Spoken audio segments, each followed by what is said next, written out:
and bright stars through the perilous fight. Oh, the ramparts we watched were so gallantly, yeah, streaming.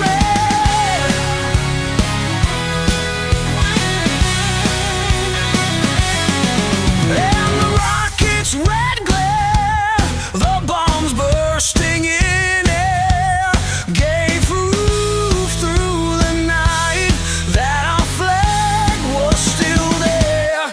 Oh, say does that star-spangled banner yet wave? Oh, the land of the free and the home of the brave.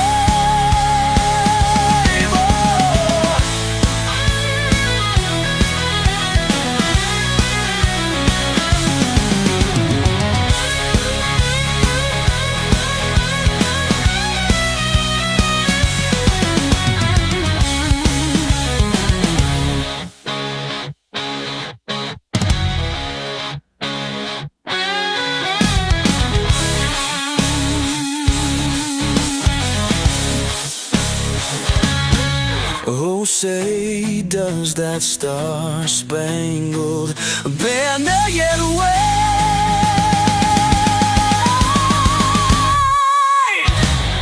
Oh, the land of the free and the home of the brave. Ow!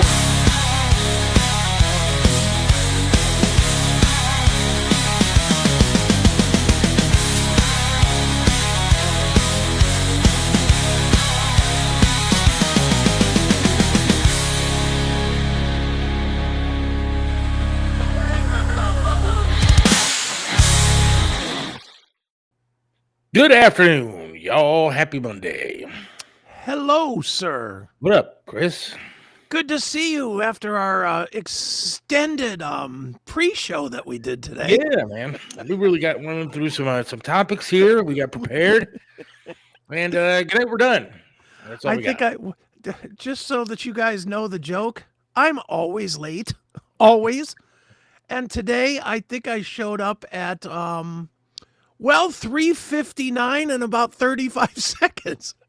I literally said hello to Seth. I moved him over to that side of the screen, and it was like, oh, we gotta go. Let's go. You know who I do want to say hello to, though, real quick? Who? Is Cody up there. Cody. Cody MacArthur. Okay. What's up with Cody? Who donated $10 before the show even started today. Look at that. Cody be the man. He is the man. I'm sorry, Marcus. You may have traveled from Texas, but Cody's paying cash now. Yeah, So man. he's the favorite now. Nice. It was nice to meet you and all, and I'm glad you sent me a picture of Megan Kelly and stuff. If she was naked, it would have been better. But yeah, Cody's now in the lead. Now in the lead, my friend. Marcus, you're going to have to step up your game. I haven't seen your name yet for the Dave Landau event. Yeah, and we Step gave him up. food and stuff. I mean, traveling from Texas. I mean, Yeah. Step up. You're getting beat. You may have traveled from Texas, and at the time, that was like, okay, he's officially number one right. on the list. However, now we're starting to see some dollars. right, and dollars is what matters. Dollars outweigh travel. And No you doubt. spending your dollars on an airplane doesn't spend it to us. He probably has like free travel miles anyways. You know, Yeah. it's probably like one of those things. He's got. Probably. He's probably one of these world He's got like a traveler super hot guys. chick at home and stuff. So he probably wanted to leave for a little bit, get a little strange, and then go back to his hot chick. And For all we know, he might even be a pilot. He doesn't even have to pay for the flights. He Right. just jumps on a plane and goes. yeah, takes his own plane. Yeah, could be. Could be. Cody's got his own dollars though. Yes, and he's giving them away to us. What Very did you generous give to us, Marcus? Just your attention. That's it. Look, it's the giving time of season, dude. Like, Yes. it's Thanksgiving, Christmas. You're supposed to be, donating to the poor, which would be us. Yeah, it's not thanks travel. It's Thanksgiving. He's giving. Yeah. Thanksgiving. So how was your weekend? Didn't you have a thing going on? I did. I had a very big. I did not travel to it, but I did have a big didn't go? weekend. No, because Why? I had the CMS on Saturday. I had to be back here to do 6 hours more of staring at my new girlfriend, the ring light. You know, Dude, if you would have told me that, I would have been your liaison. I would have gone out there. it was okay. Or You know what? I Joe. mean, I've done 3 or 4 things with Jim already, and I was fine with let my guys handle it, and they did a great job. So I don't I was very busy nonetheless because I was handling all of the social media as my guys were throwing me video after video and picture after picture. But yeah, Jim Florentine did show up out there at Pinball PA on Saturday and had a great event. Had a bunch of people that showed up to, shake his hand and meet him and, I don't know, play video games against him or whatever. And then out of the blue, we got other celebrities that just showed up. That was the crazy part. Like, do you remember the Professor Shane Douglas from the WWF in the 80s?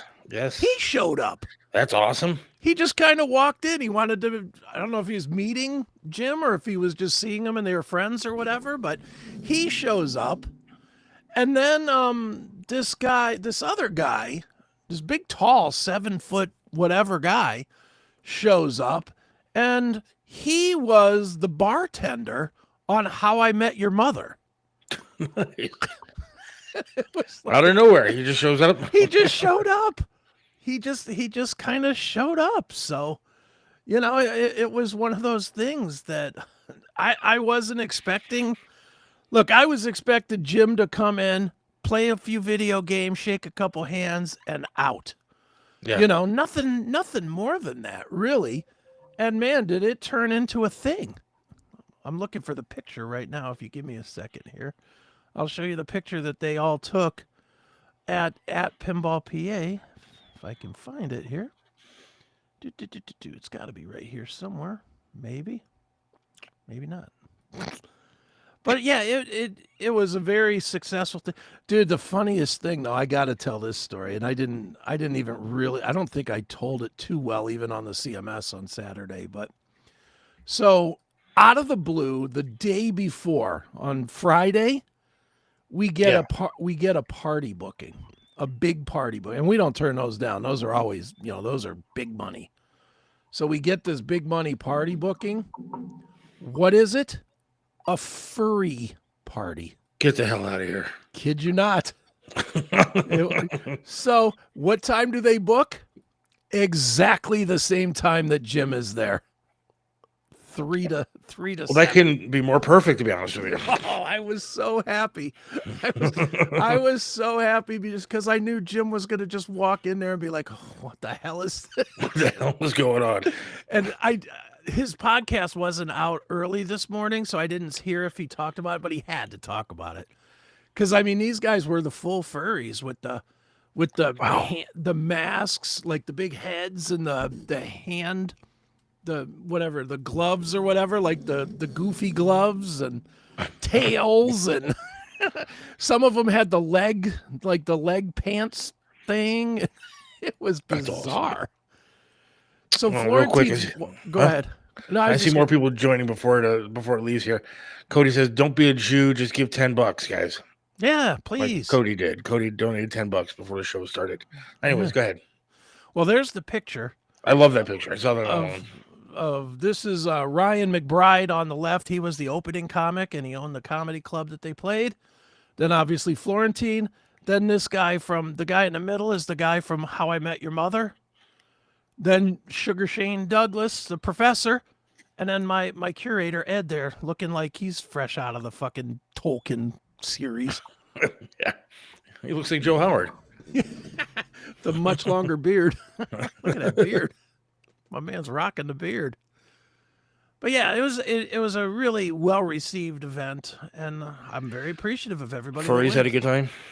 I guess so. They took picture after picture after picture, but that's fantastic, dude. It was great. I could not be more happy that the furry convention happened at the same time Jim was there. God, I wish I was there now. That would have been so much fun. If I was there, I'd have been pushing the furries. Hey, go ask that guy if he wants to play Galaga or something. Just get him interacting with him on video. That sounds like a good time, man. I mean, I love going out there. That place is a lot of fun. Yeah, it's fun, man. I'm gonna have to get out there here in the next couple of weeks because we just hired a new guy. So once he starts, I have to get out there and at least, you know, shake the hand and pretend I'm a hardcore boss for a minute. You are, though. I mean, that's one thing that people don't realize, that he fucks I'm all up and Yeah, I'm all done business for. when it's business.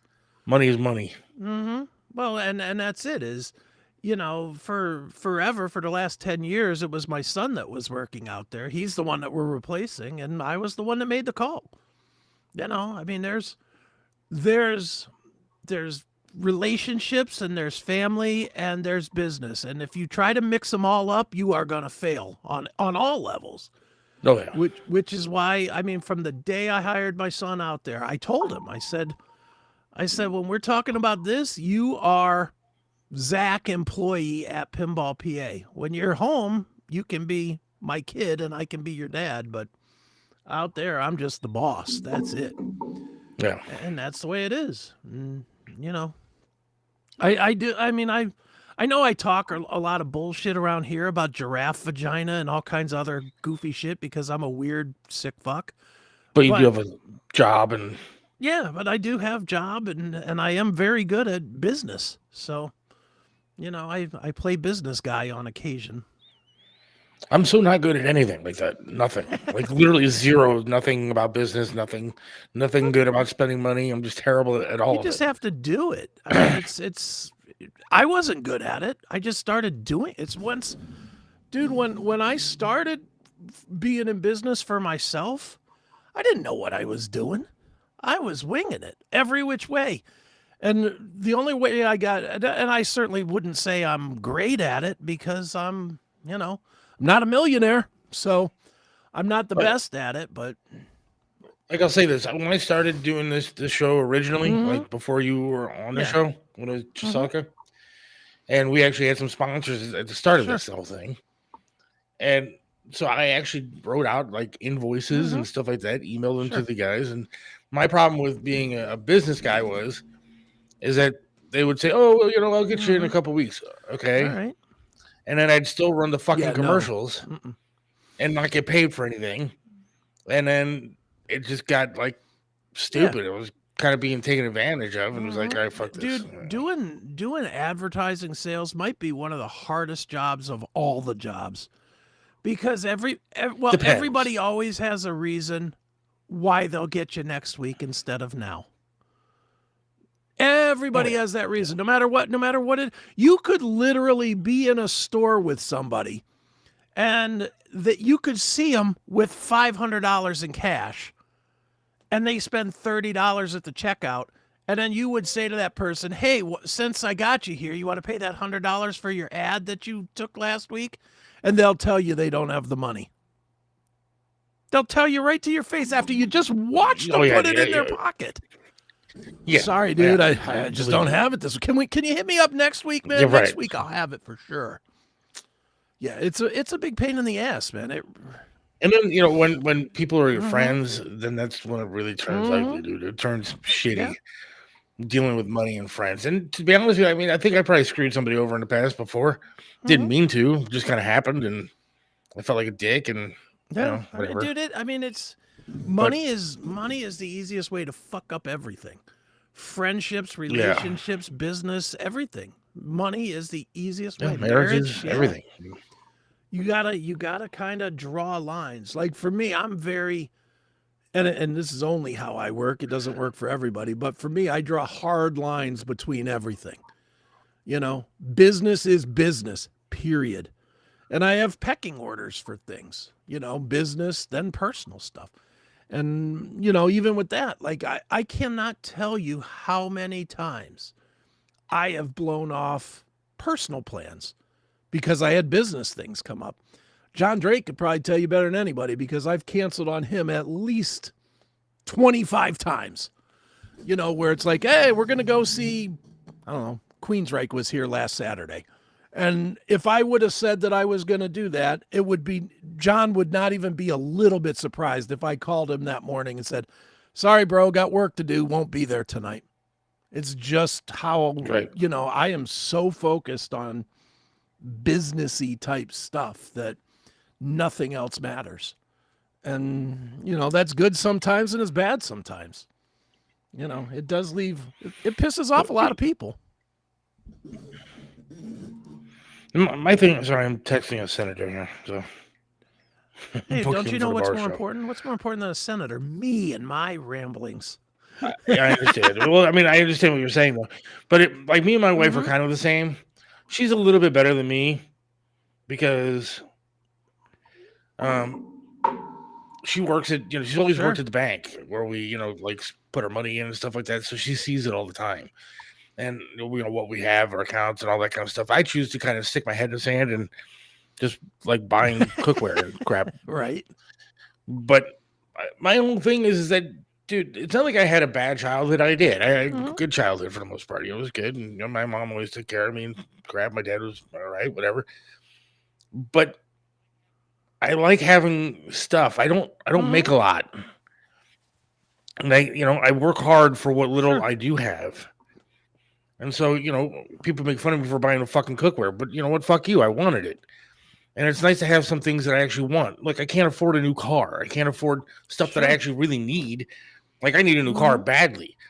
But $45 I spend on a fucking, cookware set isn't gonna, Nah. hurt the chance I'm gonna get a new car.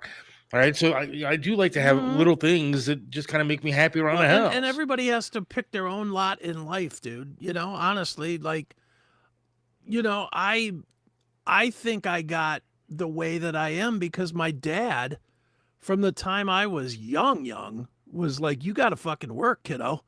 I had a job by the time I was 13 years old, like a real job, like 5 hours a night every night working at St. Joan of Arc Church over there in Streetsboro. I was cutting their grass and weeding their flower beds and, setting up for bingo and tearing down after bingo and all that stuff. That was from when I was 13 years old. By 15, I had a work permit to drive a car, and I was working at Brown Derby over there in Northfield. We're working for my dad. I would get up and this will tell you, my dad was not going to raise a lazy bitch. He literally was like, okay, you are going to come to work at 4 a.m. You're going to load trucks until 7. Then you're going to drive and go to school. And that's what I did. I would load trucks from 4 or 4:30 in the morning till 7 o'clock.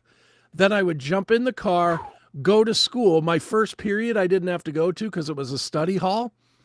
So I would go right into school for second period math, right out of loading trucks for 4 hours. But that's the way my dad wanted me to be. He wanted me to be raised to be a worker. And sure as shit, I'm a worker. Yeah, I got my first job because I was pretty much told you need to get a job. I mean, I don't really want to get into family issues, but it was kind of like me and my mom for a while. They were on our own, and so I mean, my dad was always sending money and stuff. That's not a problem. But I just needed to get a job because I needed to like learn how to work. And so, I got my first job at, I think it was like 15 and a half or 16, just turned 16. And I worked as a caddy, if you can believe it, at Acacia Country Club out in Beechwood.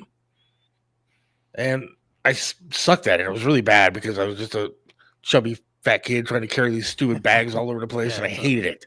Hated walking up and down hills, hated dragging some rich dude's golf clubs all over the place. He's doing you a favor after walking around with you for 3 hours. Here's $10, kid. Yeah, and you're like, fuck here's you. $4, go get a pop. Fuck you, dude. And so I just kind of got tired of that job. But then one day I was just so sick of it, but I decided I was going to drive one of the carts around. Right.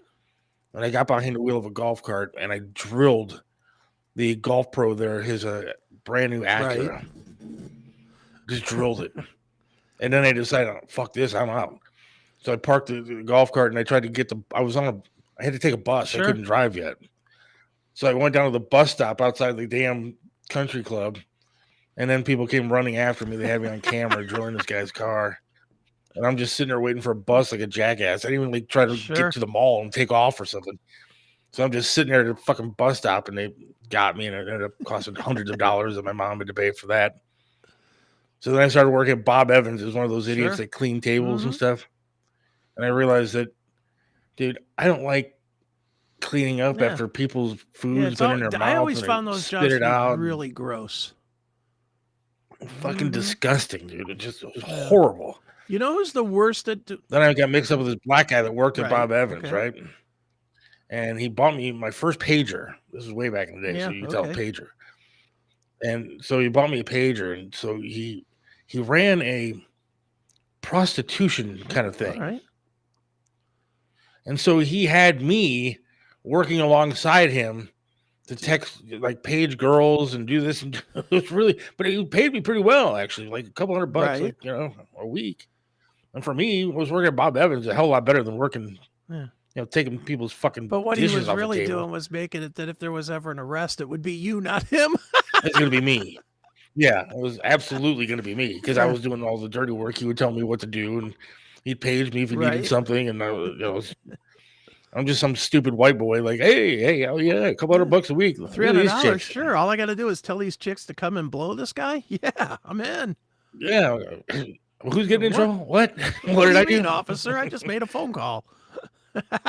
Yeah, so I quit that job after a little bit. I made a little bit of money doing that, actually, and then started doing stupid shit. And the only job I liked in a restaurant was working at Hooters. That was like my gig, dude. Love that one.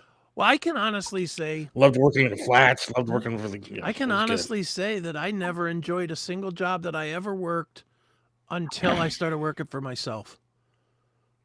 I hated corporate America. I hated it so bad.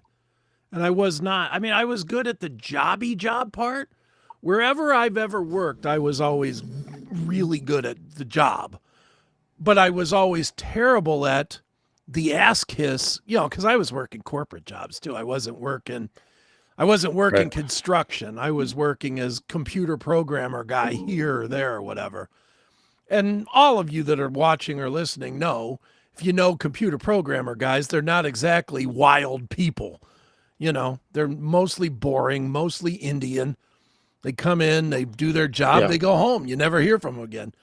Then there's me showing up, you know, fresh out of partying all night long till 6:30 in the morning, showing up still drunk and being like, yeah, let's fucking program something, man. You know, and while I could do the job drunk or stoned or whatever, you know, that doesn't go over for long. No matter how good you are at your job, it doesn't last real long in the corporate world if you show up and your tie's all fucked up because you're putting it on trashed or whatever. Finally, I was going to school for the broadcasting thing because I had a really... Dude, all right, so I'll make this story quick. It's not like we have a set topic to fucking get into today. Anyways, Shadeur Sanders sucks. We'll talk about that. So I went through like a really weird period of my life. After I was done working at Hooters. When I was working down there, dude, I was like out of control. Like out of control with like everything. With drugs and girls and all kind of stuff. It was too much, dude. Like all at once. A lot of stuff. And so I met this girl. Actually, I went down to Edgewater, right? And I started praying to God. I said, I need help here. I need to get out of this mess that I'm in. I need to get out. And there was one wave that day. Okay. Only one that I saw. It was like biggest wave, dude. And it drilled me. Like went right over my head. I was sitting on the rocks, dude. And that, to me, that was the sign I needed to get the hell out of this mess that I was in and just change my life. And I did. So I started working at Dots. That's a clothing store, right? Clothing store for women. And I started dating a girl who was like super duper religious, dude. Like we would go to church, you know, like 3 nights a week. Sundays there would be like Saturday, Sunday, school, Wednesday like, person. Yeah, it was one, and it was like we went to like Bible studies and all this kind of stuff. And she was a great girl, really nice girl. And I was going to school for a radio thing at the time, and it was, but the Dodge job wasn't bad. Except I was going to church all the time, yet I was stealing fucking women's panties out of boxes and back of trucks. And I was like, dude, all right, you need to like get down to like a mix of like good Sure. and bad. I couldn't be all good. And so then I started, just having a good time and met another girl and started doing Hell the radio yeah. thing. And then, for 25 plus years now, it's been radio Well, for and me. money's not a determiner, man. If you enjoy what you do, that's the that's the thing. Like, we'd all like to make more money, but if look, I've worked jobs where I made a lot of money and hated my life. The last job I had in the corporate world, I was working for a place called I won't say the name of the place, but I was working for a company that did trouble ticket. We like built trouble ticketing software and CRMs Yeah. and shit like that. I mean, it was intensive work, and they paid me a lot of money, man. They were paying me, I think, maybe like $120,000 a year or something. I mean, it was a great paycheck. It really was a nice paycheck. But I hated the job so bad. It was tedious work. It was just a pain in the ass. I had to touch every single person's laptop in every single company I worked for. I was working 3-4 days a week in Texas or in Arizona or where, they would fly me out on a Sunday night and fly me back home on a Friday morning. And then they'd want me in the Friday morning meeting, even though I landed at like 4 a.m. It just sucked. I hated it so. And like I said, I was making a lot of money, but it just didn't matter. And I've always said this, I don't know if you agree or not, but the only time a pay raise matters is the first paycheck. After that first paycheck, well, it's just what you make now, and now you're back into the job. Yeah. And if Same. the job sucks, Yeah. then you just hate it. You just end up hating it. It doesn't matter. Dude, my biggest pay raise ever was I was working at Bristol West Insurance over there in Independence. And I left there. Yeah. I like maxed everything out that I could and they told me, they said, we can't give you any more raises after this for what I was doing. I was working on the help desk, but I was actually managing the help desk, but not officially because the manager had left. So they had me managing 2 different sets of people plus doing the job myself. I was making, I still remember the number. I was making $42,900 was how much money I was making. I went from that job to a telephone company downtown, and in one day I jumped from $42,900 to $85,000. I mean, $40,000 in a day raise. And I'll tell you, that first paycheck that I got 2 weeks after I started there, that was glorious, as you can imagine. When you look at your... I would have cranked out everything all over my that God, check, dude. The wife got fucked hard that night, let me tell you, because I was thrilled. There was we went and had a big expensive dinner and, banged it out after, just had a great night, right? I mean, it was fantastic. You know how I felt the second paycheck 2 weeks later? Who gives a shit? Didn't care even a little bit because now that was just what I make. And I really didn't like the job. And it was just like, oh, God. Yeah. There's something to be said for doing what you like. Brian asked, was the church girl hot? She was very cute. There you go. Very cute. Kind of felt bad though, because again, she was like super duper ultra religious, right? And I met a girl, ended up being my first wife, met a girl at broadcasting school. She was also married at the time. And so I ended up leaving the church girl for the girl I met at broadcasting school, and she left her husband for me. Boy. And then the church girl, who was very, like I said, ultra religious, man, showed up at my house like the next day when I left her, and I was with my new girlfriend at my house, and she showed up at my house and she got like a tattoo on her back, which she never would have done, but she knew that I was into tattoos and stuff, and so she went out and got a tattoo on her back for me. And I was like, yeah, I'm sorry. I was like, I really like you, but the tattoo doesn't really change much here. Yeah, if you'd like, I'll recommend you a good permanently place to get it scarred. removed. Tell me it wasn't your name at I least. felt It so wasn't bad, your name, man. was it? No, but I felt really bad because it was like a like like I was like a big Winnie the Sure. Pooh fan back in the day. Like I know that sounds gay and stuff, but Eeyore was like the character that I kind of like reminded her of and was kind of like, and it was always like my thing. And she fucking got a big ass Eeyore tattoo on the fucking shoulder, dude. And I was like, oh, Well, at least it was a shoulder and not like a whole ooh. back. Yeah, I know it wasn't like a back portrait or anything like that, but I mean, like we're talking about a girl that Yeah. really, I mean, didn't even swear, dude. Like she was not that kind of girl, and I felt really, really bad. Do you think she Still still do. has her? Or do you think she got it glossed over since? I don't know, but yeah, I felt You like would have felt shit, worse dude. if she got your name. Like, and though. I got my first wife's name on my leg, and then luckily it was taken off of me and thrown in the Yep. garbage somewhere. But Dude, we both have that in common. I used to, and I'm glad it happened. It's one of the few things I'm glad about with my burn accident. On this arm here, I had tribal art. I had like a big old. Yeah. Remember when that was like the cool thing and everybody was doing Oh, it? yes. Well, of course I did it right at the same time. I did it and got my ear pierced on the same day. That should tell you I was such a fucking trendy fag. But So but I had that, and then sure enough, when the accident happened, it burned it right off. And looking at how that Thank goodness. aged, looking at how tribal art aged, I'm glad it did happen because yeah, good, right? I would be like 50. How awful is that when you have a tattoo that does not age with you? Yeah, I got a bunch, but I got my current wife's name. It's kind of funny because both of them are the same name. They were both named Heather, but the one that I have now is big on my shoulder. But yeah, the ex-wife was on my right leg, Right. and gone now. So. Well, gone like her. Maybe Yeah, that's what you had to do yes. to really shake her out of your system, was just cut that appendage off. Cut Cut the whole leg appendage off, and she's gone with it. It's in a That's right, landfill where somewhere. she belongs. Nah, come on. She was. I mean, the end was not good, but it was. She didn't. It is what it is. Yeah. Things happen. Do you have any exes that you I felt like- absolutely like, even to this day? Because you've been married, what, 20 years roughly?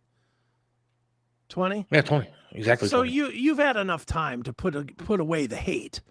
Do you have any that you still Yeah. absolutely hate? No. I have one that I absolutely hate. But Look, I was angry at my ex-wife just because a lot of shit Mhm. happened with work that really, really went Sure. south, and stuff that I mean, she should have just kept her fucking mouth shut, and I Mhm. would have been happy. But it Right. didn't. She didn't, and there was just a lot of animosity Sure. on my end, and things, just kind of went the other Mhm. direction. And Yeah, I mean, of course, I met my wife now, but I don't have any animosity. I don't want to have Sure. animosity towards anybody. I mean, most of it's probably my fault. eh, Everything seems no, to be my that's fault. you So taking that on. Believe me, I was that guy in my divorce. In my divorce, when my ex first dumped me, I did tell everybody that it was 100% my fault. She was this angel, and I was a piece of shit. And as time went on, and I started hearing stories, and I stopped having that fog of love, I'll call it. You know how you have, like, when you're really in love with somebody, the perceptions get skewed. And then when you fall out of course. love with somebody, you start seeing them for who they really are, and it's a very different person. That's what it was. At first, I was like, how could I have let this happen? That was my thing. How could I have let this happen? And then maybe within about a year, I certainly looked at it like, man, she did me a favor by fucking dumping me. Thank you. Thank you for leaving. yeah, but yeah, I'm trying to think of like relationships that I have any animosity toward. No, I can't think of really any that. Or the one, I mean, I remember, dude, I was 16 fucking years old, so I can't really have animosity towards a girl that I was 16 years old. But I thought the way that she handled things was kind of shitty. Her previous boyfriend to me ended up being gay and going out with some dude or something like that. And then me and this girl went out for a while and thought things were good. And then all of a sudden she's like, hey, I'm going back to the old guy. And I was like, the fuck, you're dumping me for a fucking... For a guy that you already... gay guy. And a guy that you already deemed not valuable enough to be with. Right. So you're less valuable top of than that- that guy. It was like 2 weeks before I bought her like tickets to go see this fucking concert Sure. that she wanted to go to. Right, it was like front row fucking seats too, and I spent a lot of money on that bullshit. And then she breaks up with me and takes the fucking tickets. It's like, no, fuck you, dude. Give me my tickets back. Of course Which she she did. never did. She went to that Whore. show with the gay guy. Probably it was the Cure, so it definitely was gay. And Her and the gay guy were there with their white painted faces with their black eyeliner. yeah. I hate to say I'm a Cure fan, but I mean, wasn't really back then. I didn't want to see him. I was 16 years old. Just wanted her to spread them. I mean, that's what it's always about, isn't it? Back in those days, dude. But I took that virginity like you can't I believe, can remember man. going. I can't remember dinner from 2 weeks ago, but I remember where I was when I nailed the shit out of that. We all have one of those. I definitely, I was chasing this girl in high school named Robin. I chased her forever. And the only time I was ever able to close the deal was when I took her to see the Romantics and Corey Hart. Oh boy. Which, I was thrilled to be there. I was there to never surrender. You didn't like that one? I wear my sunglasses at night, and yeah, I'm trying to think of concerts I went to that I didn't I've want to got go a ton to of those. I have for chicks. I have Probably. a ton of those. Ugh. Although, what's weird is now I would love to go see just about any. Like I'm doing an interview next week. You're gonna laugh at this because you want to talk about a guilty pleasure moment. This is a guilty pleasure moment from a band I can't even name a second song from, but I'm doing it anyway. I'm interviewing the guy from Men Without Hats. Dude, why did you get that guy on this show? I Want me love to that get him guy. over here? I could probably get that done. Dude, how cool would that be? Here. Fucking love that song. And that's it, though. You can't name song. one other song. No. But I'm looking forward. We are actually having a band on next Wednesday, This Wednesday, right? Empiires. And the version of that song that they did Yeah. is fucking Let me great, pull it dude. up. It's they're doing a cover of The Weeknd. I don't know what the name of the song is, but Yeah. Dude, it's really good the way they did it. The video's cool and everything. EM. Fucking John Drake back again. God damn it. I'm surprised he hasn't committed suicide after yesterday. His boy, Shadeur, Just in general. We can talk about looked like a Super we'll Bowl talk champ. about that in a minute, but I have a different take than Yeah. everybody else on this thing. But all right, there we go. Here's Empiires with Blinding Lights. Here we go.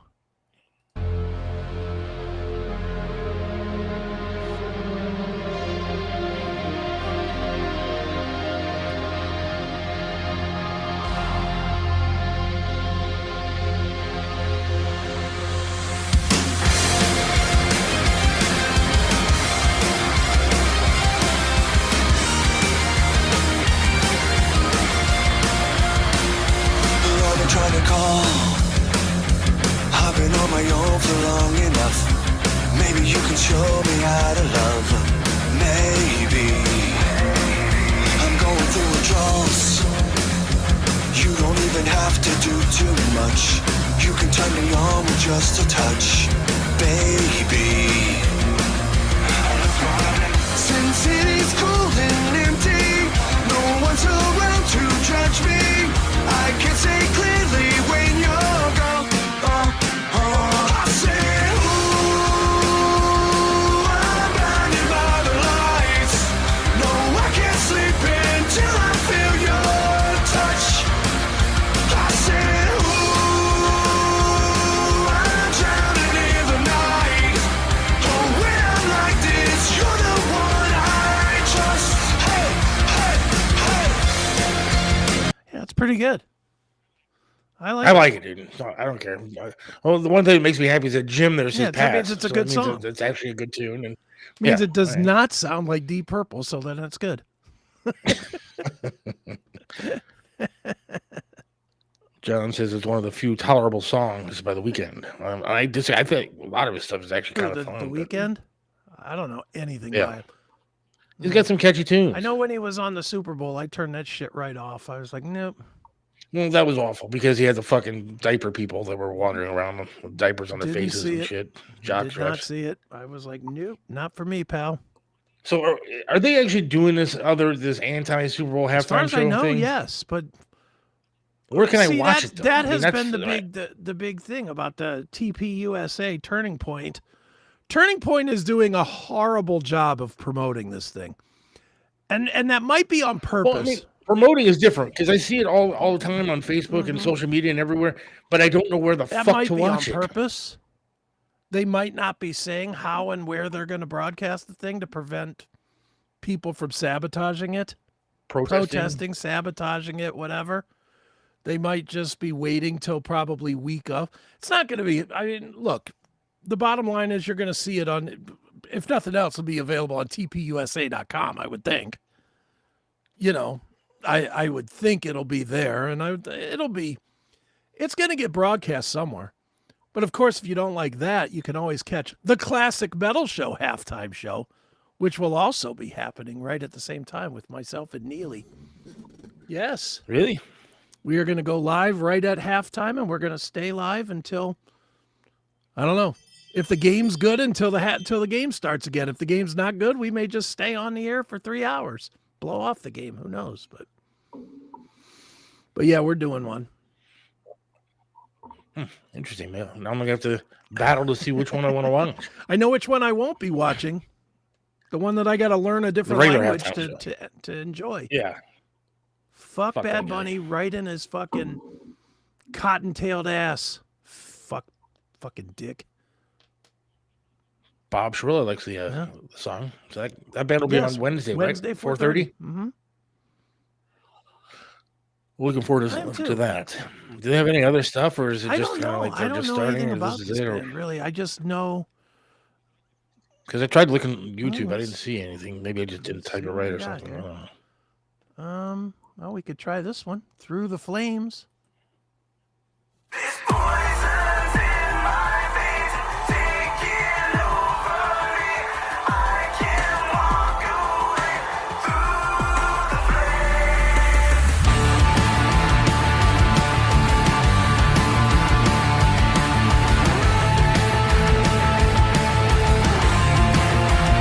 We are made of scars, from souls torn apart. We fought through it all, lightning lights a spark.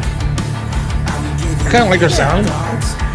I tend to like stuff with a little more edge than this. This is a little, This is a little bit more me. yeah, this is a little flat for me, but whatever. I'm, you know me, I like it.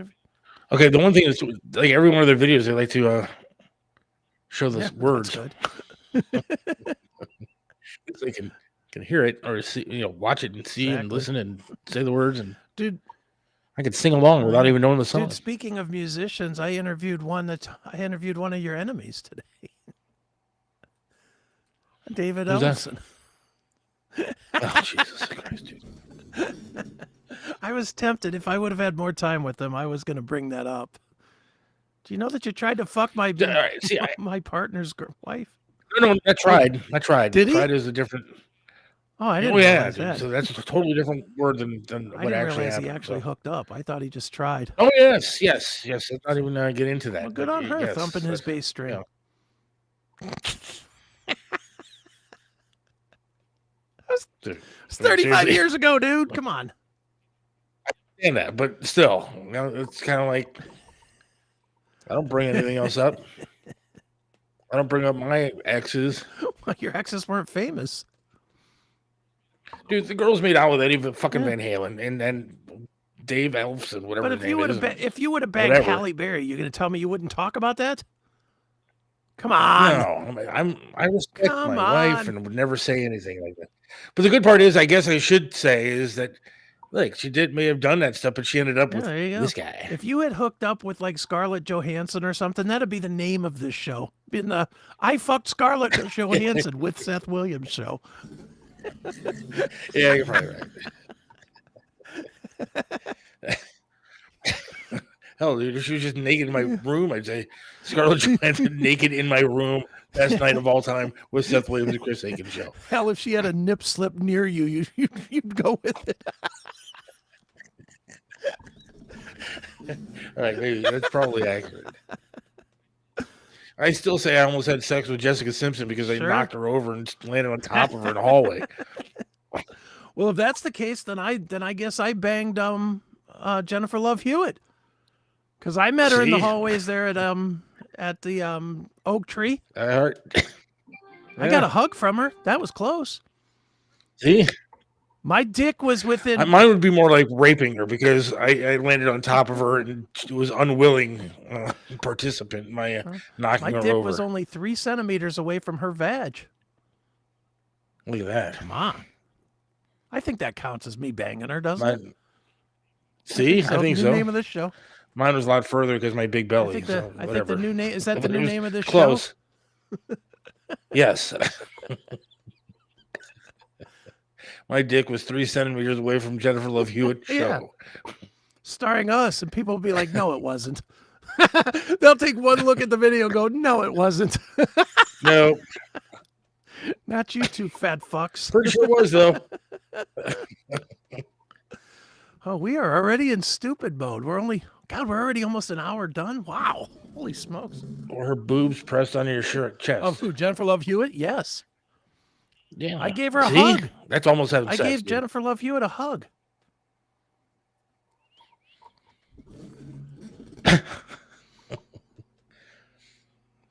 Well, I don't know, man. Yeah.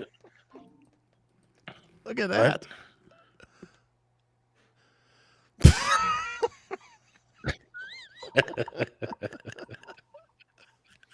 I should pay Cody $10 for that one. Dude, speaking of Avril Lavigne, is there anybody that has aged less? She looks exactly the same now as she did like 30 years ago. I mean, when was she popular? It was like 95, right? Do you think she's hot still? Do you think she's hot at all? Yeah, I agree. She's what I call plain girl gorgeous. She doesn't have like model features at all, but she is a plain girl 9. Yeah, I agree. All right, well, maybe we should get Dave Elfson on here. Dude, he'll come on. He's a friend of mine, so he would come on. Especially if you're willing to interact about that story. He would probably love that. He's not going to remember that. He won't remember that, but that'll be great. You know how many people he's had in his life? Dave, do you remember any of the broads you banged in Cleveland? Do you remember this one? Put a picture of her. That's Seth's wife, bro. Can you apologize, please, now so I can get on with my life? I can move forward. Can you tell me this? She was lying to me? Dave, no offense, but this man has never heard Train of Consequences because of what you did to his wife. Yes. I have refused to listen to your music for 30 years. May sell, but Seth ain't buying because you fucked his wife. Dude, I remember, I think maybe I don't know, maybe he wasn't with him when I introduced him, but I mean, has he been with Megadeth forever? In and out a couple of times, but most of the time, yes. What year? I could tell you. Because I introduced him probably 2004. I think he was out of the band at that point, actually.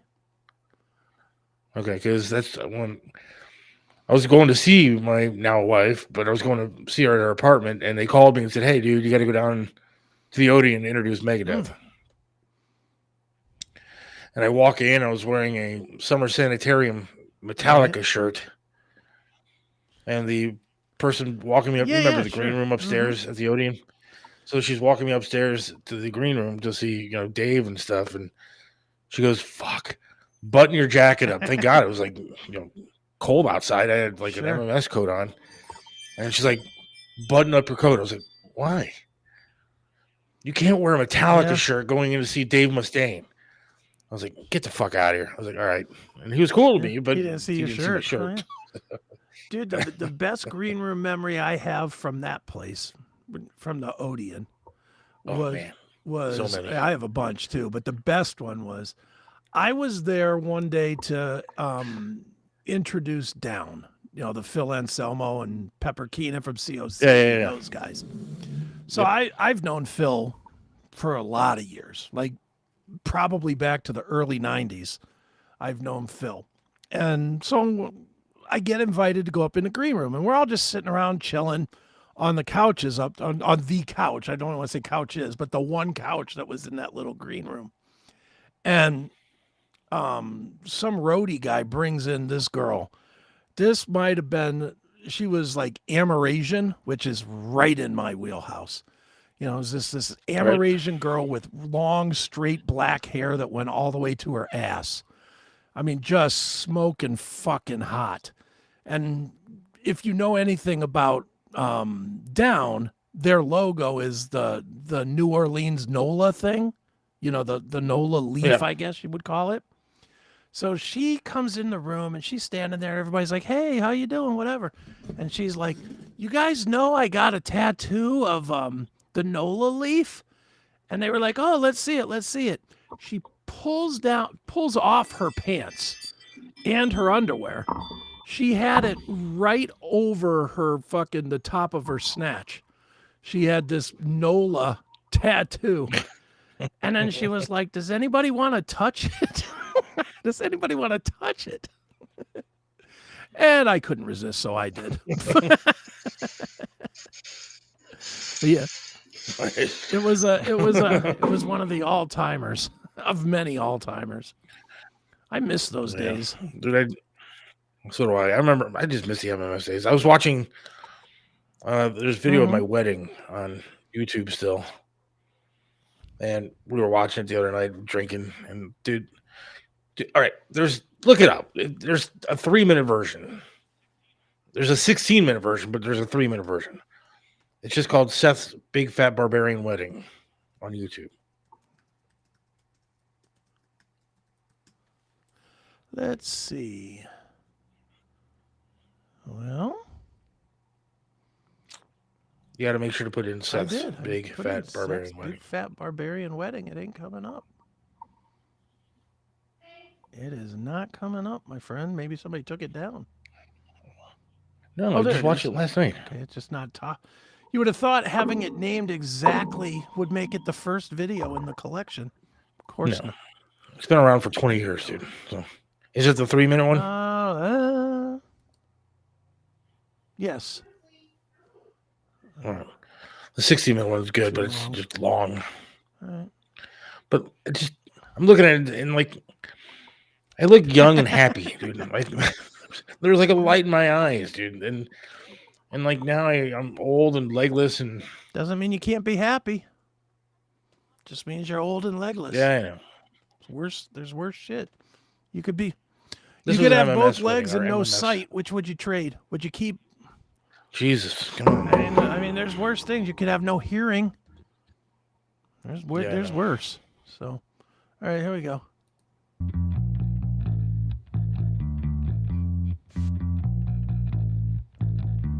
Rosemary, nice strippers there. Heaven restores you in life.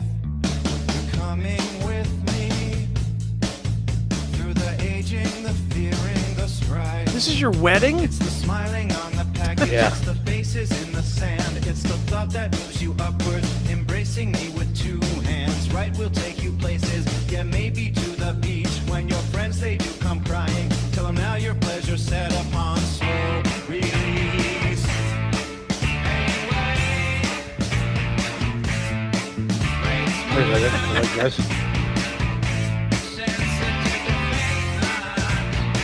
Where are you? Kenny Crunkin from Fox 8 is in there. Where are you at in this mess? Well, you'll see me eventually here. But hey, who's on trial? It took a lifespan with no cellmate, a long way back. I got it. Was there like a real ceremony and then this, or was it just this? This was like the cake fight after the ceremony. Munch actually was an ordained minister. And so he actually did the vows and everything. And then at the end, instead of exchanging we did the whole kiss thing, but then you had to we did a beer bong. Did you have family there or no? Her sister and stuff But was like there. your dad or No, nobody like that was there. My mom was already passed, and my dad did All not right. come up for didn't that. come up for your wedding? Wow. Mm. Not this one. No. He's like, one's enough. That's all you get. All right, let's watch more of this. Here we go.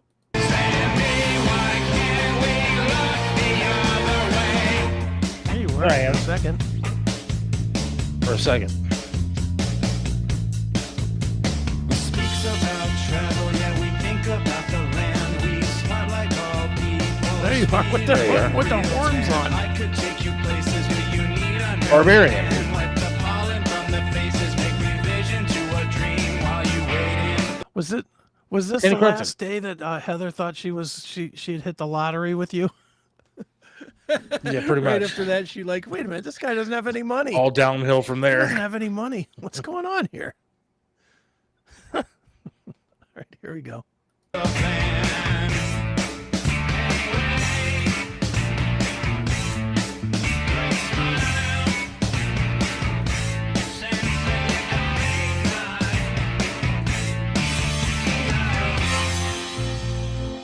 But hey, who's on trial?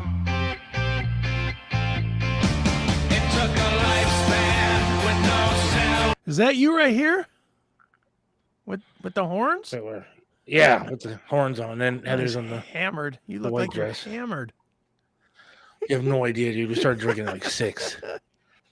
Like if you watch the 16-minute version, you see us doing shots from like this MMS ice shoot thing that they had. Great. I mean, like, dude, it was fucking. It was. She was upstairs getting lap dances from guys, and I was downstairs getting lap dances Nice. from girls, and It's fun.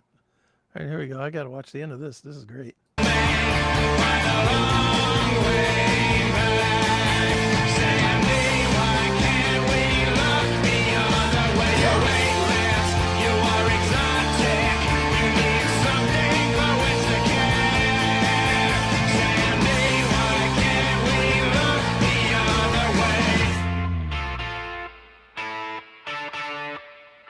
Now, were you already on Triv at this point or no? no, this was long Okay. before that. I was on Okay. MMS. I was doing overnights, and Sean, Christine Hunter were doing the Alright. morning show.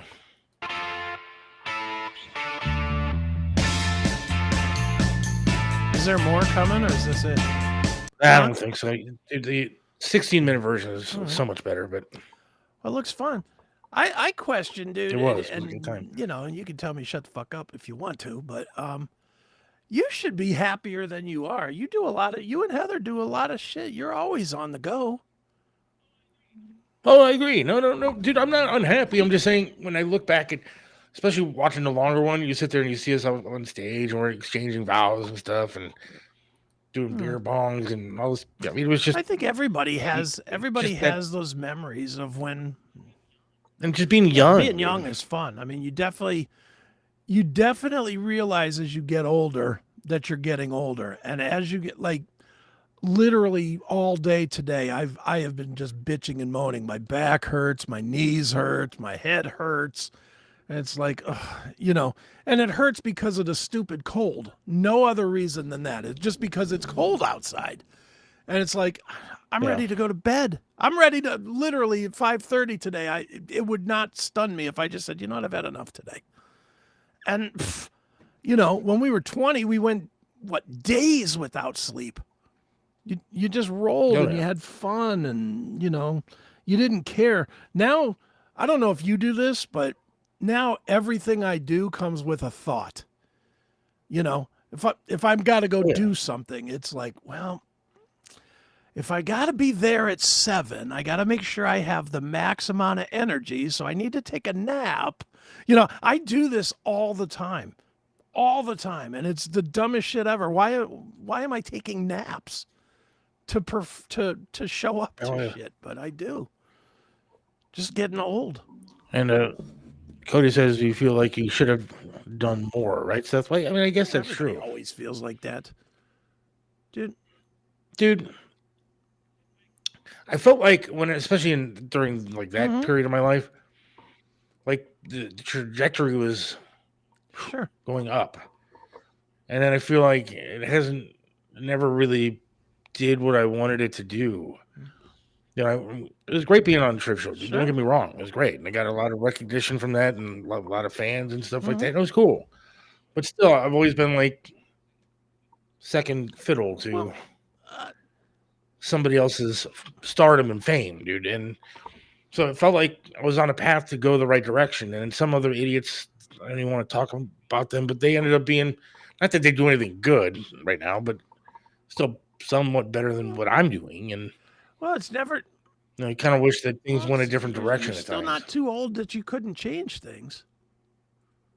You could always I just know. jump in and do something totally different, dude. You could literally start tomorrow and say, you know what? I'm going to start, I don't know, painting. I'm just throwing any old example. You could run over to Michael's, grab an easel, a thing of paint for $10 and start painting. If you wanted to, you just have to do. That is the one thing that I learned from my burn accident more than anything was do not wait any longer to do stuff.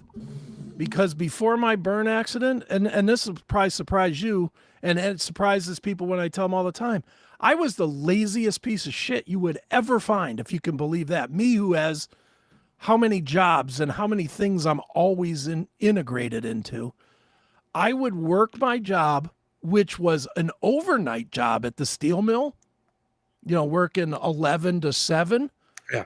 Come home, watch TV till noon, take a nap, go back to work. That's what I did. That was my life. For years, that was my life. Then I got burned up, and after that, it was like, man, I can't waste another day. I got things I want to do. And I went out and did them, and I still go out and do them. You just have to push yourself to do it. Brian says Seth is wanting the party lifestyle, kind of. I don't know about that. I mean, dude, believe me, I've had the party lifestyle for many, many years. And so you get kind of burned out on a little bit.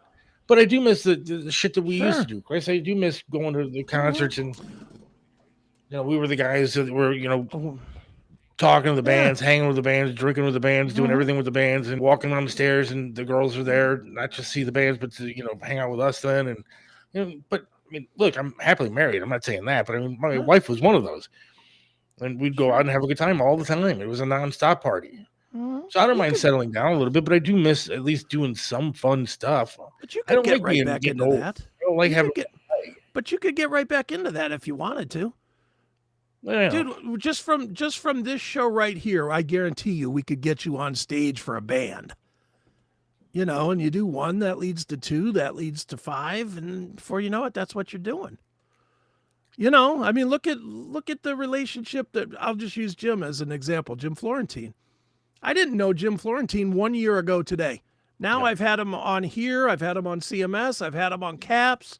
We did the event together with him. We did another event this weekend with him. That's all within a year. It's just by, kind of working it a little bit, it's doing the same thing that we did when we were 20s. In our 20s, you make the relationship, you keep the relationship. You just have to work on it. That's all. You need to find what makes you happy. Yeah. And follow your instinct. Well, I mean, but it's not that easy sometimes, especially not that easy when we're getting older. It's just not the same. And I don't expect it to be the same. Yeah. Not psychic, Bonnie, the medium that we had on not that long ago, said that because I'm a Cancer, that I tend to hold on to the past, which I guess is true a little bit, but I think a lot of people do. Sure. It's not good getting older and looking at and thinking that, okay, more than half my life is probably over with, and maybe the best years are behind us. I don't know. I think I never do that. I'm always looking toward tomorrow. I don't give a shit what happened yesterday. I don't care. Can't change it, so why worry about it? But I think one thing that really hurts you personally is that you're in a job that does not have a triumph end ever. You know what I mean? When you do the Fran show, you might have 5 minutes of, man, we kicked ass today. We did a great job. We had a great guest. Everything lined up. There was no fucked up audio or caller, whatever it would be, right? Yeah. But 10 minutes later, you're already on to the next show. Yeah. You're already on to tomorrow. You don't have a moment where you could sit back and go, you know what? I really am fucking good at what I do. Because you're constantly staring at in the face of what happens if I don't make it go. And that leaves you more into that negative place. Where like even with my jobs, whether it's Pinball PA or Aiken IT, whatever it would be, with Aiken IT, when I finish a website, I can be like, that fucking kicks ass. That's a great job that I did. And I can get some of the good feel, the good vibe out of it. You're just kind of in that world where you haven't left yourself an opening for that. I mean, what are you going to do? Celebrate door dashing? Yeah, I got him that fucking pizza in 14 minutes. Hell yeah. Dude, and a lot of things you're right about. Seth, you put others before yourself. You might need some you time. Well, I mean, that's the way I always live my life. And that's what I'm saying. I think it's kept me back some. Probably. From doing the things that I want to do. Because I didn't step on anybody. I didn't try to, get over on somebody to get, to where I wanted to get. It was just kind of like let things happen and see how it goes. And that was probably the wrong way to live my life. Well, I don't know that's the wrong. Shit, I did for 2 fucking years on this show. I don't know that it's the wrong way. It's just not the best way. Because. But it's the wrong way. Look at how things worked out. There's other people that went past me that shouldn't have gone past me. I agree with. I can name a dozen of them. I agree with the fact that you let people through you. But I mean, dude, I do for so many people. When something goes wrong with any piece of my infrastructure, it affects 8 to 10 people always. This thing with my kid leaving Pinball PA. It affected me. It affected my kid. It affected my other 3 employees out there at Pinball PA. It affected my ex-wife. It affects my son, my other son. It affects my daughter. It affects the guy that I have to bring in to replace him. It affects how everybody's going to interact. Now different chores, different jobs have to be spread between other people now for a while until we get a new guy out. You see what I mean? It affects everybody. But I personally like to maintain the lead. And that's what makes me happy, is to be the lead, to be the one to control that. And that might be what you feel like you're missing, is you don't feel like you're controlling the situation, so you feel like you're lost in the situation. Does that make sense? Yeah, absolutely. You might need to find something to take control of, man. Other than this show. I don't control this show. I don't think either of us control this show. That's the problem. No, certainly not. Anything that we talked about today was discussed before the show for the minute and a half we had. Certainly not in the text that I sent. Even the text that you sent was like, well, we could talk. I sent Seth a text that said, what are we talking about today? And you said, well, maybe this. But the last line of it, and I'm not looking at my phone, you can look. I think the very last thing you said, I don't know, or I don't care. I said, whatever you want to talk about. It wasn't like either one of us stepped up and said, you know what, we are going to talk about Shadeur Sanders today. It was. Well, because again, I was like, okay, Shadeur Sanders, what are you going to say about it? And I was thinking about Trump stuff, and it's like, and Trump stuff is boring to me anymore. I think he's being an idiot too. And it's like, what's there to say anymore about the same shit? I'd rather just talk about the old days too. I'm fine with that. Yeah, it like makes me sad thinking about what's going on today. I can't watch a fucking Browns game and be happy for 10 minutes. They stink. The entire time that they were in the lead during that game, I knew that they were going to fucking lose. I had no thought at all. None. You know what made yesterday even worse? It wasn't the gameplay. It wasn't Shadeur Sanders sucking. It was that the game started at 4:00.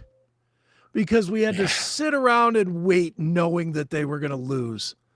It was like, can't we just get this out of the fucking way so we can have the rest of our day? No, we had to wait till the end of the day to have this. And it was a crap game, too. Yeah, but and again, Cleveland fans are just something. Again, maybe this is why I suck at everything that I do. But you got Cleveland Browns fans that are cheering or booing Dylan Gabriel to begin with. They were booing him to begin with.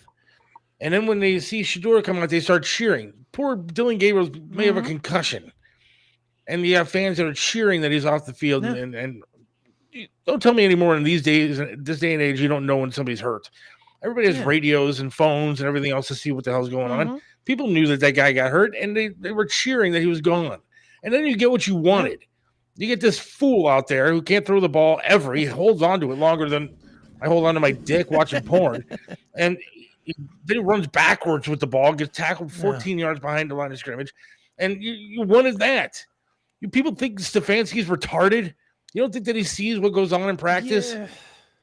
No. Cleveland fans are the best. We boo a guy who They're not the best. is a rookie out there, and then cheer when he gets hurt.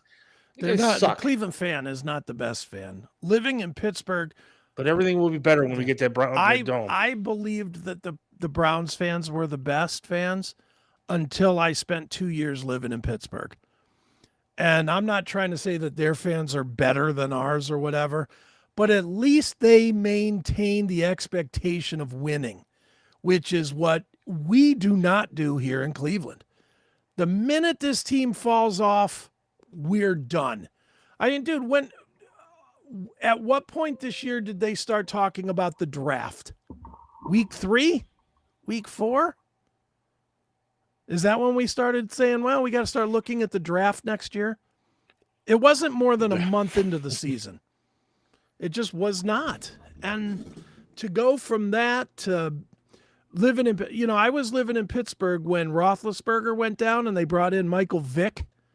And there was not, and I listened to their sports talk radio, there was not one single person that called in and said, well, hopefully we'll get through this. Or, man, this will be good for the draft next year.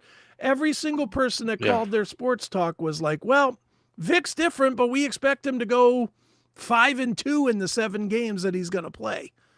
They expected victories. They held their team to a standard. We don't. Yeah. No. I think somebody did send a message in earlier saying that Bernie had a surgery again. Another one. And he had a surgery at like 4 a.m, and he already posted on social media something like it went okay or something. So that's good. There you go. Yeah, I feel bad for. I guess the guy who donated his liver, or whatever, is 21, was in a horrific accident or something. And well, that sucks, but I guess he was a Browns fan, so yeah. Maybe maybe somewhere in his spirit, if you believe in that stuff, that maybe that's a good thing. If you got to go young. It's sad that a guy like Bernie though needed a GoFundMe too. There was like $75,000 or something like that for a GoFundMe for Bernie. Which is crazy. How can Bernie need money? You would, yeah. But you got to remember back then those players didn't get paid what they get paid now, and then on top of that, his family raped him of a whole bunch of money. Doesn't he own like a But still around here, a sports steak place or something in the Rexino? Is that gone? I think that's gone. I know I ate there so. once. It was super expensive. You didn't even get a side. Yeah, dude. I ate there once with Dave Mortosh and Holly Strano. And she looked really good that night. The first thing she did was have a drink. Good when she's flipping cars. I don't know, man. Some of her, she's got some posts now on like TikTok and stuff that are a little bit out there. She's like swearing and stuff in them. And I have to follow her. And talking, so do I. And talking about her recovery and stuff. I don't know, man. Whatever. Just go be yourself. Who gives a shit what people think anymore. You want to drink? Go have a drink. For God's sake, you're an adult. Mm-hmm. She made a mistake. She paid for it. So what's the problem? Yeah. You didn't kill anybody. You made a mistake. What do you want? The problem is you're on stupid TV where everybody's going to judge your ass for what you did. And because you were like Cleveland's little sweetheart, little darling, you think that everybody, is looking at you bad. Who gives a fuck what people think, Holly? Be yourself. Have a drink. Enjoy your life. I'll judge your ass. You let everybody else judge the rest of you. Now, come on this show. We'll judge you. Yes. In a bikini. And other than that, we don't care what you drink or what you don't drink. We'll pay for the booze. Enjoy your life. She's in a bikini. Yes. I'll buy her booze. I'll buy her a case of booze. I'll Hell drink yes. with you. That was our best episode ever on the show. We had like 15,000 views on one That's the episode where we talked about Holly. because of that. I don't know Holly, but I mean I've met her a couple of times, but she's not bad to look at. That's for sure. She offered to have my wife come over and cook with her one night.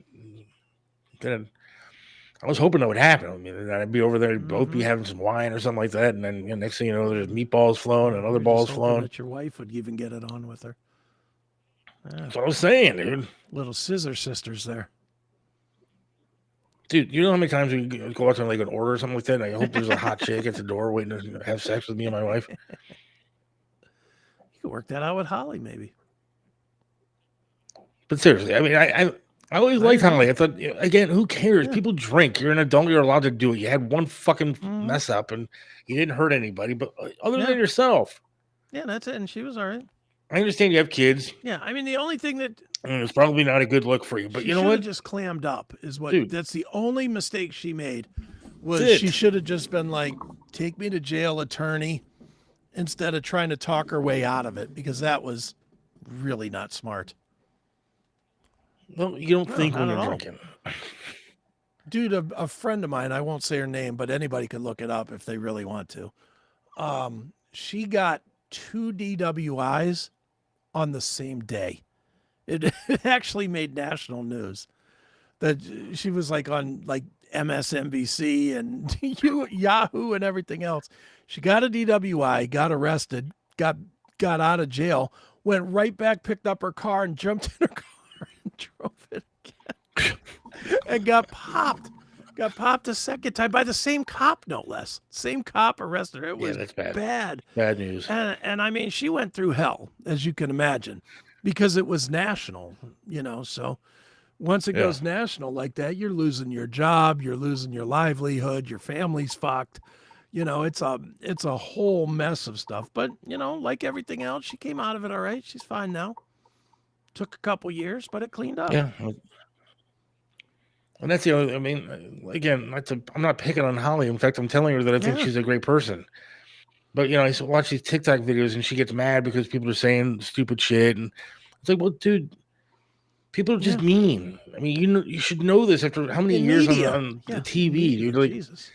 people are mean to you. And it's going to happen. Don't say anything. Don't even acknowledge them. Cares? Yeah, you really shouldn't worry about trolls, because that's all they are. It's just trolls. Dude, how many trolls do we get here? Here. Forget about it. For the past 25 years of my life, I've been dealing with shit like Same that. here. We have CMS. CMS Doesn't has bother more me. trolls than I think anything I've ever been involved in. And you know what I do to it? Just ignore it. I don't give a shit. I don't even block it. I just don't care. Really could, and I tell people that because I have a lot of friends that are like, how do you deal with the fucking assholes? I'm like, you know what? They are literally just a light on my screen. They mean nothing to me. They have the same meaning to me as a bulb on a Christmas tree. Just none. It's just something that flickers. That's it. Has no meaning at all. So it happens. Yeah. I mean, dude, I've been watching that metal show on Saturday nights when my wife and I have a couple of drinks, like old episodes. Fucking love that show, but I hate fucking Eddie Trunk, dude. That guy's a fucking douche. He just is. There was an episode where they're going to take him to go get a tattoo, right? And he didn't want to get one. And like, he said that UFO is one of his favorite bands. I don't know if that's true or not. And they did the stencil to put it on him and crap. And then he comes back from break and shows he did not get a tattoo. And you're just a fucking pussy. He's just not good at his job. He's been very fortunate. He was good at his job when his job was procuring artists for a small label. He did. Look, I would never take that away from Eddie. He did discover a lot of bands that, or maybe not discover, but made them sell, like Ace Frehley and I believe Anthrax might have been in that initial mix when he was working at Megaforce. I would never. Maybe I'm just not a fan. I mean, I'm not a fan necessarily. I don't hate him. I think his interviews are pretty good, but what kills me about that guy is man, does he like to hear himself talk about himself? You know, that's, you know, we goof on him all the time. We call him the I, me guy, because he constantly is like, well, I was talking to Sebastian Bach, and then I said to Sebastian, I own 2 homes. One, you know, it's like, shut up. Shut up. But that show was pretty entertaining. I will say that show was pretty good back in the day. That metal show, Jim Florentine, Don Jameson.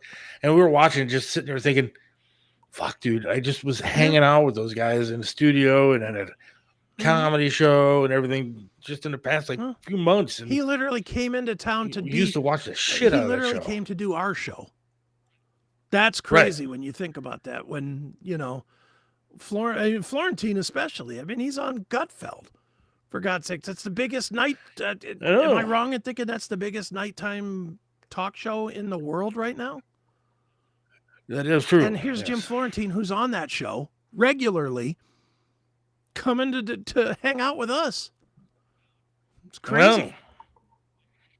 Well, there's one picture from that event that is just a shot where I'm must have said something funny, I guess, and they're both staring at me and laughing. And I look at that picture going, fuck, dude, I just made those guys laugh. And I used to watch the hell out of those guys on TV drunk as fuck. And and now I made them laugh and they're looking at me. I'm like, this is fucking cool. I know it is. It's very cool to have some celebrity friends. It's like, you know, when I was interviewing Ellefson this morning, you know, I always just wing that stuff. I don't really script out an intro or anything. I'm like, okay, let's go. And whatever comes out of my face is what I say. And I jokingly said to him today, I said, here's my friend, my only friend with a Grammy, David Ellefson. And then after the interview, I thought about that for a minute. I was like, this guy is legitimately my friend. And he has the most prestigious award in music, the thing that I have put my passion into for 40 years. You know, and here's a guy that reached the highest of the high, was awarded with the highest award you can get. And it's sitting right behind him as we're doing the interview. And I'm just like, damn, how did that happen? I'm just some dummy in fucking the middle of nowhere, Ohio. It is cool, awesome, man. I love having celebrity friend. I'm not even a celebrity guy. Like, I'm not influenced by celebrity at all. But I like having friends that have done stuff that everybody recognizes or knows or something. You know, it's pretty fun. Oh. All right. Well, here's what we're going to do. We didn't even take a break today. It's too late now. So we're going to go ahead and play our Landau commercial, and we're just going to wrap this thing up for good and play the outro, and we're done. So everybody, thanks for listening. We will talk to you on Wednesday. Don't forget, we got the band Empiires coming up on Wednesday, and we'll have a lot more for you, hopefully a topic. So thanks for listening today. We do appreciate Cody. Thanks again, and we will talk to you on Wednesday, God willing. See you. Get ready for a live podcast event you won't want to miss. The Seth Williams Show is going live and in person on Friday, December 19th, and they're bringing a comedy heavyweight, famed comedian Dave Landau. You know him from his hit show Normal World on Blaze TV, Kill Tony, The Joe Rogan Experience, and more. This is your chance to see him up close. And we're talking full treatment. Enjoy a free lunch provided by Smokin' Rock and Roll, plus dessert courtesy of Randy Trask's no-bake cookies. Mark your calendar, Friday, December 19th during the day. Remember, this is an invite-only event, so you must be available. To secure your spot and receive your personal invite, send an email right now to SethWilliamsShow@gmail.com.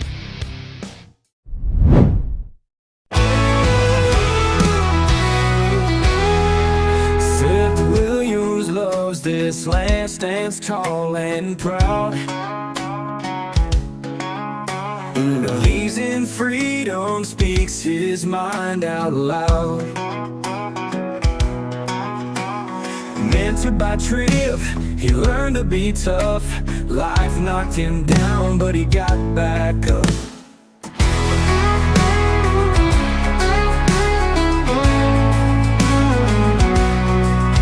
Lost a leg, he's still strong and true, chasing dreams under skies of red, white, and blue.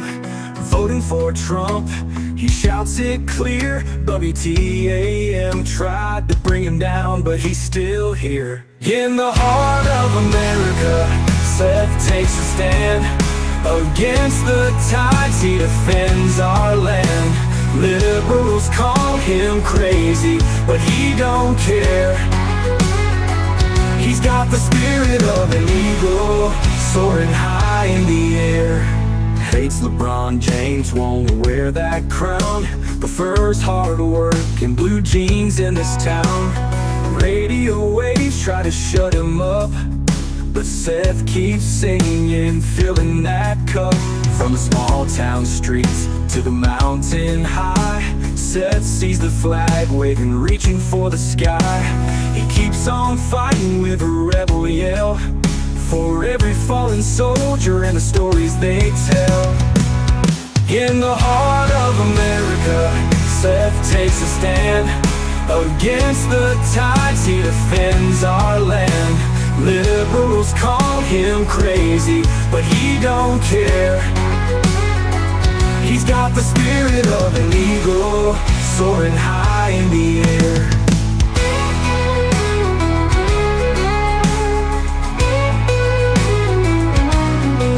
From the small town streets to the mountain high, Seth sees the flag waving, reaching for the sky. He keeps on fighting with a rebel yell, for every fallen soldier and the stories they tell. In the heart of America, Seth takes a stand. Against the tides, he defends our land. Liberals call him crazy, but he don't care. He's got the spirit of an eagle, soaring high in the air.